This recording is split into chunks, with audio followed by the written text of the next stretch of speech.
Puji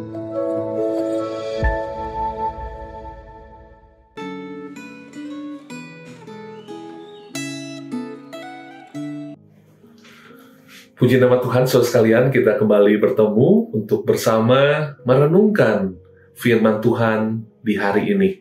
Dan bagian kita terambil dari 1 Petrus pasal yang kedua ayat 9 sampai dengan 12. Mari kita bersama menyimaknya, sementara saya akan membacakan untuk kita sekalian. Demikian firman Tuhan. Tetapi kamulah bangsa yang terpilih, imamat yang rajani, bangsa yang kudus, umat kepunyaan Allah sendiri, supaya kamu memberitakan perbuatan-perbuatan yang besar dari Dia yang telah memanggil kamu keluar dari kegelapan kepada terangnya yang ajaib. Kamu yang dahulu bukan umat Allah, tetapi yang sekarang telah menjadi umatnya, yang dahulu tidak dikasihani, tetapi yang sekarang telah beroleh belas kasihan. Saudara-saudaraku yang kekasih, aku menasihati kamu supaya sebagai pendatang dan perantau, kamu menjauhkan diri dari keinginan-keinginan daging yang berjuang melawan jiwa. Milikilah cara hidup yang baik di tengah-tengah bangsa-bangsa bukan Yahudi, supaya apabila mereka memfitnah kamu sebagai orang durjana, mereka dapat melihatnya dari perbuatan-perbuatanmu yang baik dan memuliakan Allah pada hari Ia melawat mereka. Sekali mari kita berdoa mohon pimpinan Tuhan supaya kita dimengertikan. Mari. Tuhan, terima kasih untuk firman-Mu yang hari demi hari terus membaharui kehidupan kami, menjadi penuntun, menjadi terang bagi kami untuk melangkah di tengah dunia yang gelap ini. Kami rindu Tuhan berbicara secara khusus bagi setiap kami, sehingga lewat firman ini kami bukan hanya bertumbuh, tapi kami makin dibentuk, semakin seperti yang Tuhan kehendaki.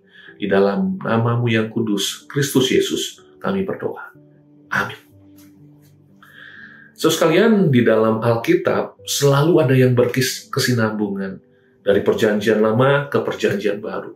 Perjanjian lama dinubuatkan dan di perjanjian baru kemudian digenapkan. Nah, saudara-saudara sekalian, di dalam 1 Petrus pasal yang kedua ayat 9 ini adalah sebuah penggenapan. Sebenarnya apa yang sudah dijanjikan Tuhan kepada Abraham, yaitu keturunannya akan menjadi bangsa yang besar. Dan Allah membuat perjanjian kepada mereka. Allah pada waktu itu membawa Israel keluar. Dan sebenarnya ketika kata keluar ini menjadi kata yang ditekankan di dalam ayat yang ke-9, ini sebenarnya berhubungan dengan kitab imamat di perjanjian lama. Kitab imamat sebenarnya di dalam bahasa Ibrani menggunakan kata vaikra, yang artinya dan ia membawa keluar. Keluar dari kegelapan menuju terangnya yang ajaib.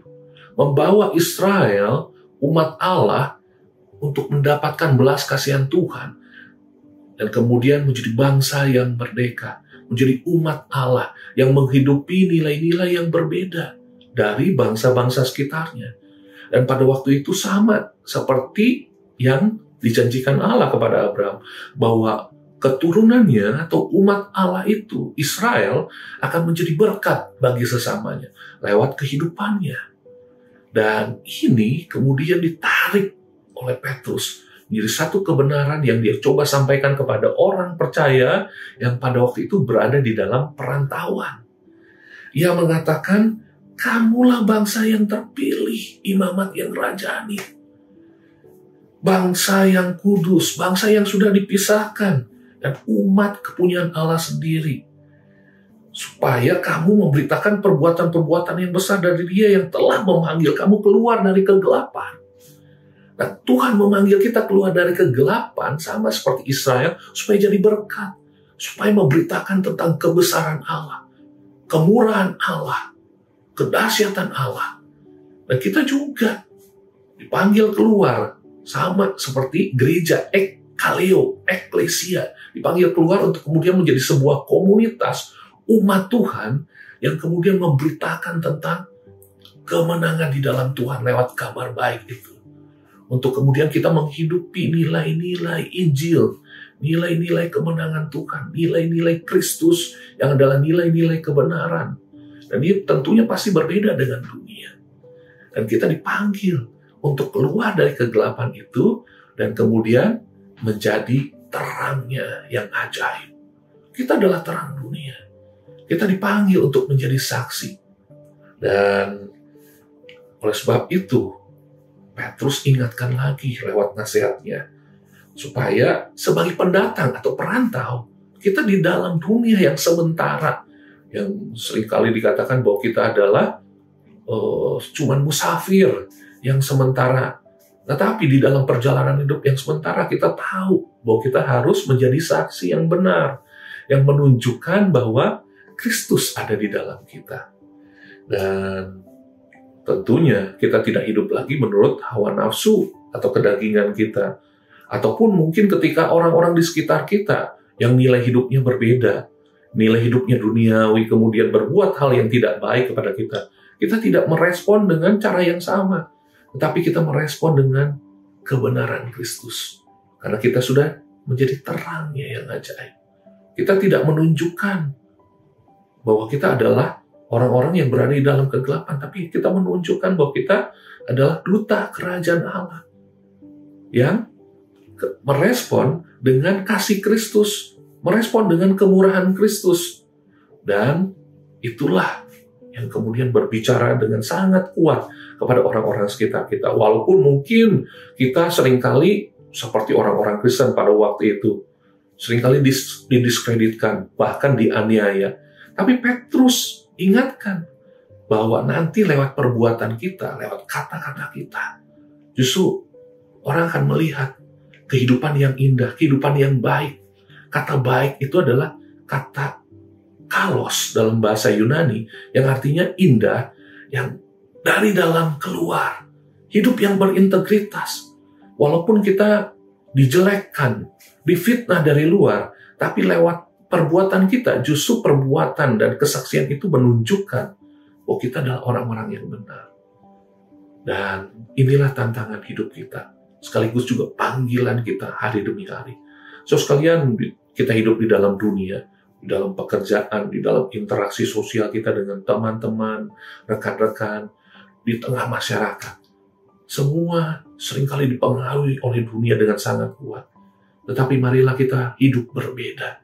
Karena kita adalah saksi-saksi Kristus, duta kerajaan Allah, yang harus menunjukkan nilai-nilai kerajaan Allah yang nyata di dalam hidup kita.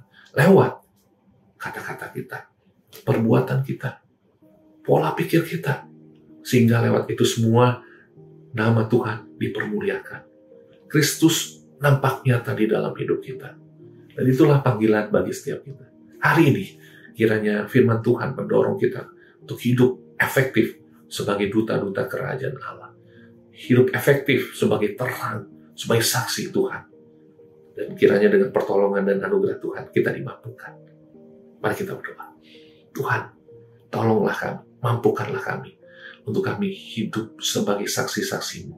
Agar lewat kehidupan kami, banyak orang melihat Kristus, melihat jalan kebenaran, dan mereka boleh melihat Injil yang kemudian berbicara di dalam hati mereka, membawa mereka untuk mengaku bahwa Kristus adalah Tuhan.